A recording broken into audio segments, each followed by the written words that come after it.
중국이 또 중국했습니다. 지난번 흑백 요리사 때도 한국이 중국의 음식을 도둑질하고 있다 등의 말도 안 되는 주장을 했었는데, 이번에도 한국의 압도적인 오징어 게임 흥행에 심술이 났는지 말도 안 되는 대륙 특유의 억지 주장을 부리기 시작했습니다. 중국 현지 매체 중화 언론에서는 우리 고귀한 게임을 한국이 뺏었다라며 헤드라인을 게시하였습니다. 또한 중국 내 SNS에서도 오징어 게임과 관련된 영상에 이번 한국 오징어 게임이 겁도 없이 중국 전통 문화를 건드려 허락도 없이 인기를 독차지하고 있다는 내용의 영상이 올라오기도 합니다. 중국이 걸고 넘어지는 것은 바로 오징어 게임 시즌2에 등장한 공기놀이입니다. 공기놀이가 중국의 것이라는 주장인데, 중국 입장에서는 아쉽겠지만 공기놀이는 한국 고유의 전통 민속놀이입니다. 우리나라에서 공기놀이는 지역에 따라 여러가지 이름으로 불리는데, 경상북도에서는 짜게받기, 경상남도에서는 살구, 전라남도에서는 다짝거리, 그 밖에는 좌돌리기, 조개질, 좌질이라고도 합니다. 공기의 역사를 따져보려면 삼국시대까지 거슬러 올라가야 합니다. 5세기 후반의 것으로 추정되는 고구려 수산리 고분벽화를 보면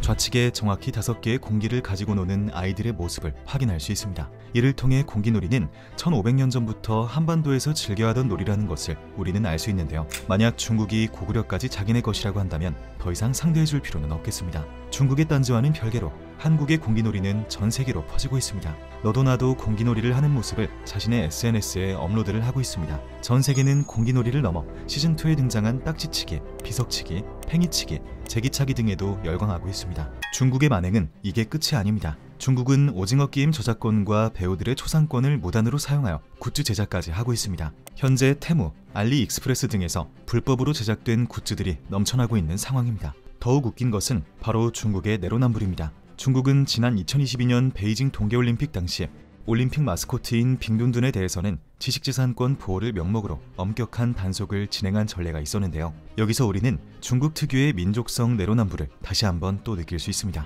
서경덕 교수는 자신의 인스타를 통해 오징어 게임 시즌1이 공개될 때와 마찬가지로 중국 내 도둑시청은 이제 일상이며 어떠한 부끄러움도 느끼지 못한다는 것이 더 기가 막힐 따름이라며 이같이 밝혔습니다. 서 교수는 중국은 지금까지 한류스타의 초상권을 마음대로 사용하고 짝퉁 굿즈를 제작 판매해 자신들의 수익 구조로 삼아왔다며, 중국 당국은 그동안 알면서도 눈감았던 것이 사실이라고 꼬집었습니다. 또한 서 교수는 다른 나라의 콘텐츠를 먼저 존중할 줄 알아야 자신들의 문화도 존중받을 수 있을 것이라며 자국민의 불법 행위에 대해 집중 단속을 펼쳐야 한다고 촉구했습니다. 과거에도 중국은 이런 추한 짓을 한 적이 있었죠. 바로 오징어 게임 시즌1 때 중국은 오징어의 승리라는 프로그램을 만들어 전 세계적으로 웃음을 준 적이 있었습니다. 한자에는 어울리지도 않는 동그라미와 세모, 네모로 이루어진 로고에 팀을 이루어 어릴 적 추억 게임에 도전한다는 프로그램 내용까지 드라마 오징어 게임을 그대로 베꼈습니다. 거센 질타에 제작사는 프로그램 이름을 결국 게임의 승리로 바꿨습니다. 로고에서도 동그라미, 세모, 네모를 뺐고 사과 성명까지 발표했습니다. 또한 그들은 직원 실수로 폐기했던 프로그램 이름과 로고가 잘못 나갔다라고 주장하며 변명을 하였습니다. 변명 내용마저 중국스러움 그 자체라고 볼 수 있겠습니다. 어떤 사고방식을 가져야 저작권, 초상권 등을 생각하지도 않은 채 옆나라에서 저거 잘 되니까 우리도 저거 하자라는 1차원적인 생각만을 가지고 프로그램을 제작비를 부어 제작할 수 있는지, 또한 성명 발표랍시고 직원의 실수라고 되도 않는 변명을 하는지 놀라우면서도 우스울 따름입니다. 하지만 이 이야기에 앞서 우리가 짚어야 할 점이 있습니다. 국제사회에서도 왕따를 당하는 중국은 넷플릭스 서비스 불가 지역입니다. 그렇다면 중국인들은 어떻게 오징어 게임을 봤을까요? 네, 맞습니다. 바로 불법이죠. 하지만 이들은 부끄러운 것을 모르는지 리뷰 사이트에 오징어 게임 공개 전부터 리뷰 가능한 페이지를 만들어 두었고, 지금 현재 달린 리뷰만 6만 건이 넘습니다. 한국의 누누TV의 경우 저작권 피해액이 4조 9천억 원에 달했었다고 합니다. 5천만 인구의 한국에서조차 불법 시청은 제작사 측에 상당한 손실을 입히는데요. 15억 인구의 중국에서 불법 시청할 경우 피해는 얼마나 될까요?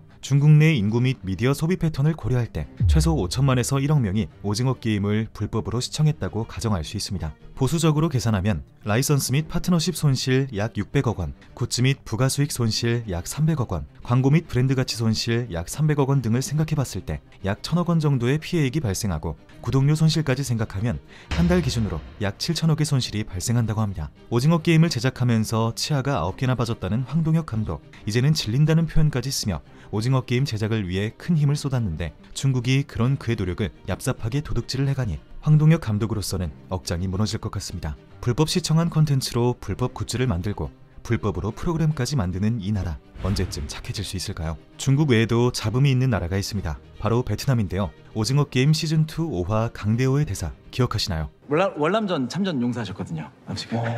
베트남에서 이 장면이 소셜미디어 등을 통해 유통되면서 베트남전을 왜곡하고 있다는 반발이 나오고 있습니다. 이에 따라 넷플릭스 베트남 측에 이 장면을 검열하거나 오징어 게임 시즌2의 베트남 내 서비스를 중단해야 한다는 목소리가 온라인에서 제기되기도 하며 또 이 드라마를 보이콧하자는 주장도 나오고 있습니다. 그런데 앞서 말씀드린 것처럼 오징어 게임은 넷플릭스 오리지널 시리즈입니다. 바로 미국의 OTT 플랫폼이죠. 베트남전 핵심 참전국인 미국의 플랫폼을 사용하면서 저런 반응을 보이는 자체가 앞뒤가 안 맞습니다. 심지어 베트남은 얼마 전 한국 감독 김상식의 지휘 아래 국제대회 우승까지 한 나라인데 고마워하지 못할 망정 은혜도 모르는 것 같습니다. 박항서 감독을 토사구팽할 때부터 알아봤어야 했는데 말이죠. 중국과 국경이 맞닿아 있는 나라라 국민성이 비슷해서일까요? 베트남도 착해질 필요가 있어 보입니다. 전 세계 93개국 1위를 유지하며 고도를 달리고 있는 한국의 오징어 게임. 중국과 베트남의 되도 않는 견제에도 끄떡없이 초유의 인기를 유지하고 있는 모습이 매우 자랑스럽습니다. 중국과 베트남은 더 이상 질투에 기반한 만행을 멈추고 오징어 게임에게 사과하는 모습을 보여야 할 것으로 보입니다.